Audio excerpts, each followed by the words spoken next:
ప్రశ్న రావణ్ ఇప్పుడు తెలుగు రాష్ట్రాలలో సంచలనంగా వినిపిస్తున్నటువంటి పేరు. అతని అరెస్ట్ని ఊపా కేసు పెట్టి అరెస్ట్ చేసి రిమాండ్ చేయడాన్ని కొందరు వ్యతిరేకిస్తున్నారు. ప్రశ్నించే గొంతులపైన ఇది ప్రభుత్వం ప్రశ్నించే గొంతులను నులిమేస్తుందని చెప్పేసి కొందరు మాట్లాడుతున్నారు. అటువంటి వ్యక్తుల్ని ఖచ్చితంగా అరెస్ట్ చేయాల్సిందే, రిమాండ్ చేయాల్సిందే. అటువంటి వ్యక్తులు సంఘంలో కాదు జైల్లోనే ఉండాలని చెప్పేసి ఇంకొందరు మాట్లాడుతున్నటువంటి పరిస్థితి. తాజాగా పౌర హక్కుల సంఘం వాళ్ళు మొత్తంగానే ఈ ఊపా కేసుని రద్దు చేయాలని చెప్పేసి పౌర హక్కుల సంఘం వాళ్ళు మాట్లాడుతున్నారు. అలాగే మొన్న ఏదైతే రావణ్ భార్య ఉన్నారో ఆవిడను కూడా పోలీసులు తీసుకుపోయి కస్టడీలో తీసుకున్నట్టుగా, లేదంటే పోలీసులు తీసుకుపోయి విచారిస్తున్నట్టుగా కూడా తెలుస్తూ ఉన్నది. మనం ఇదే అంశాన్ని ఈరోజు చర్చించుకోబోతా ఉన్నాం. మనతో పాటు చర్చలో పాల్గొంటున్నారు హమారా ప్రసాద్ గారు, అలాగే సుగుణ కరుణాకర్ గారు, అలాగే దాసోజు లలిత గారు, అలాగే రమణమూర్తి గారు. మనం రమణమూర్తి గారితో మాట్లాడదాం. రమణమూర్తి గారు, అందరికీ గుడ్ ఈవినింగ్ అండి. రమణమూర్తి గారు, మీరు చెప్పండి, రావణ్ అరెస్ట్ని మీరు సమర్థిస్తారా లేదంటే వ్యతిరేకిస్తారా? రావణ్ అరెస్ట్ని ముఖ్యంగా నేను ఈ ఉపా చట్టాన్ని ప్రయోగించడాన్ని ఒక యూట్యూబర్ పైన, ఇది ఉపా చట్టం అనేటువంటిది మనకు తెలుసు, అది కొన్ని ప్రత్యేక పరిస్థితుల గురించి తయారు చేసినటువంటి నల్ల చట్టం. అది దాంట్లో మామూలుగా న్యాయ వ్యవస్థలో ఏదైతే ఒక నిర్దోషికి కూడా శిక్ష పడకూడదని ఉంటుందో, ఉపా చట్టం దానికి పూర్తి రివర్స్. మనం ప్రూవ్ చేసుకునేదాకా మనం దోషులుగానే ట్రీట్ చేస్తుంది, మనకు అసలు బెయిల్ రాదు. అసాధారణమైన పరిస్థితుల గురించి తయారు చేస్తారు. అది కూడా నాలాంటి వ్యక్తులు దాన్ని అంగీకరించరు. కానీ ఇవాళ అటువంటి అసాధారణమైన పరిస్థితులు ఏమి లేకుండా ఆయన ఏం మాట్లాడాడు, ఏం చేశాడు అనేది నేను కంప్లీట్ గా సమర్థిస్తున్నాను. దీని అర్థం కాదు. ఆయన పద్ధతిలో ఆయన చేశాడు, ఆయన కొన్ని అభిప్రాయాలు చెప్పాడు, కొన్ని విమర్శలు చేశాడు. దానికి సంబంధించి డీల్ చేయడానికి ఒకటోసారి అరెస్ట్ చేశారు. అరెస్ట్ చేసి కేసు పెట్టిన తర్వాత ఆయన బయటకు బెయిల్ తెచ్చుకోగానే మళ్ళీ అరెస్ట్ చేశారు. మళ్ళీ ఆయన బెయిల్ తెచ్చుకుంటే మళ్ళీ రిలీజ్ కాగానే మళ్ళీ అరెస్ట్ చేశారు. ఇట్లా 4 సార్లు నడవడం అనేది, అంటే ఎట్టి పరిస్థితుల్లో ఆయన హోల్డ్ చేయడానికి బెయిల్ వస్తే ఇంకో కేసు పెడదామని రెడీగా ఉన్నట్టుగా ఉంది తప్పితే అది జెన్యున్ కేసులుగా కూడా కనిపించలేదు. తర్వాత చిట్ట చివరిన ఆయన మీద ఊపా ప్రయోగించామని చెప్పారు. అది చాలా ఆందోళనకరం. రాష్ట్రంలో కూడా 2 తెలుగు రాష్ట్రాల్లో రెస్పాన్స్ కూడా ఈ ఊపా చట్టం అనేటువంటిది ఎంత ప్రమాదకరమైనది, అది ఎటువంటి వాళ్ళ ఇప్పటికీ కొన్ని వందల మంది ఉపా చట్ట పరిధిలో ఇరుక్కొని దానికి బెయిల్స్ కూడా రాకుండా ఇప్పుడు స్టాన్ స్వామి అనేటువంటి చచ్చిపోయారు. చాలా సమస్యలు వచ్చినాయి ప్రపంచవ్యాప్తంగా, దాని మీద అబ్జెక్షన్స్ లేకపోతే ఆక్షేపణలు వచ్చినాయి. మనకి ప్రజాస్వామికవాదులు ఎవరు దాన్ని అంగీకరించలేరు.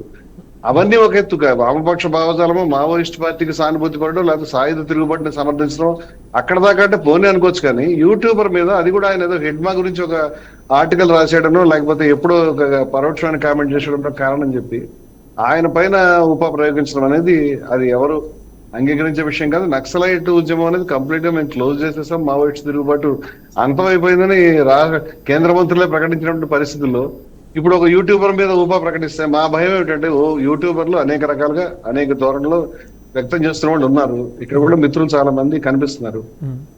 నేను కూడా నేను ఒక ఉద్యమకారుని, జయభారత్ ఉద్యమానికి జాతీయ ప్రధాన కార్యదర్శిగా ఉన్నాను. హిందూస్ ఫర్ ప్లూరాలిటీ ఈక్వాలిటీ సంస్థకి ప్రధాన కార్యదర్శి ఉన్నాను. రెగ్యులర్ గా నేను మాట్లాడతాను. నేను మాట్లాడేవి మా ఛానల్లో వస్తూ ఉంటాయి, అలాగే బయట కూడా మాట్లాడతాం. ఇప్పుడు యూట్యూబర్ల మీద ఇంత పెద్ద ఉపా చట్టం అంటే బెయిల్ కూడా దొరకదు దానికి. ఇది చేయటం అనేది సమంజసం కాదనేటువంటి యాంగిల్లో మాట్లాడుతున్నాం తప్పితే ఎవరైనా తిట్టేయచ్చు, తిట్టేస్తే మీరే చర్యలు తీసుకోకూడదు అనే అభిప్రాయం నాకు లేదు. అటువంటి అభిప్రాయం ఉంటే తీసుకోవచ్చు. అంతేకాకుండా ఆయన ఒక్కడే ఏదో మావోయిస్ట్ పార్టీకి సంబంధించి ఆయన ఏదో సానుభూతిగా చేశాడంటే అది చాలా జోక్. అది ఎందుకంటే హిడ్మాకి సంబంధించి మనకు దేశవ్యాప్తంగా కూడా వ్యాసాలు చాలా మంది రాశారు.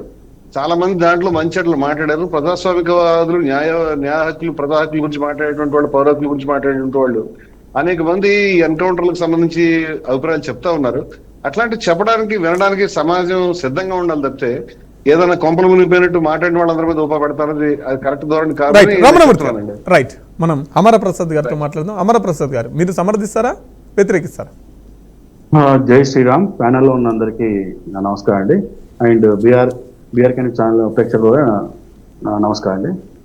ఫస్ట్ పాయింట్ ఏంటంటే, ఈ ఊపా చట్టాన్ని తిరస్కరిస్తున్న వాళ్ళు కావచ్చు, ఊపా చట్టాన్ని వ్యతిరేకిస్తున్న వాళ్ళందరినీ కూడా దేశద్రోహులు అని ప్రకటించి వీళ్ళ మీద ఊపా చట్టాన్ని వేసి వీళ్ళని బొక్కలు వేయాలి. వీళ్ళని ఫస్ట్ అసలు ఊపా చట్టం అంటే ఏంటి?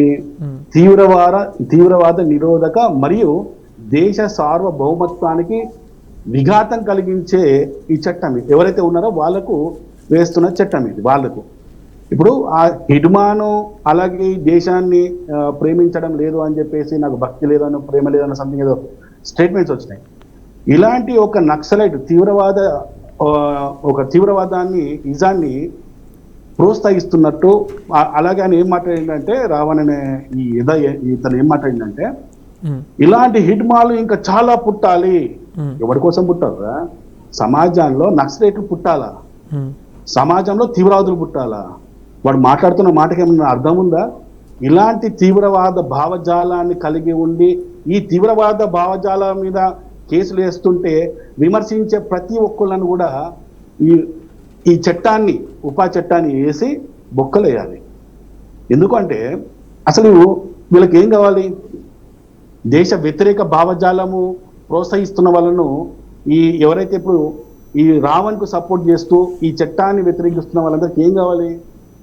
దేశభక్తిని, అంటే దేశాన్ని ప్రేమ చూయించేవాడు కావాలా, లేకపోతే దేశాన్ని ద్రోహం చేసేవాడు, తీవ్రవాద భావజాలాన్ని పోషించేవాడు, ప్రోత్సహించేవాడు కావాలా? ఏం కావాలి వీళ్ళకి? అసలు ప్రతి ఒక్కళ్ళకి ఒక ఫ్యాషన్ అయిపోయిందంటే ఈ దేశంలో భావ ప్రకటన స్వేచ్ఛ అనేది విపరీతంగా ఎక్కువైపోయింది. ఇలాంటి వాళ్ళందరినీ తీసి బొక్కలు వేస్తే తప్ప ఈ భావ ప్రకటన స్వేచ్ఛను కూడా ఖచ్చితంగా కొన్ని లిమిట్స్ అనేవి ఉంటే బాగుంటుంది అనేది నా ఉద్దేశం.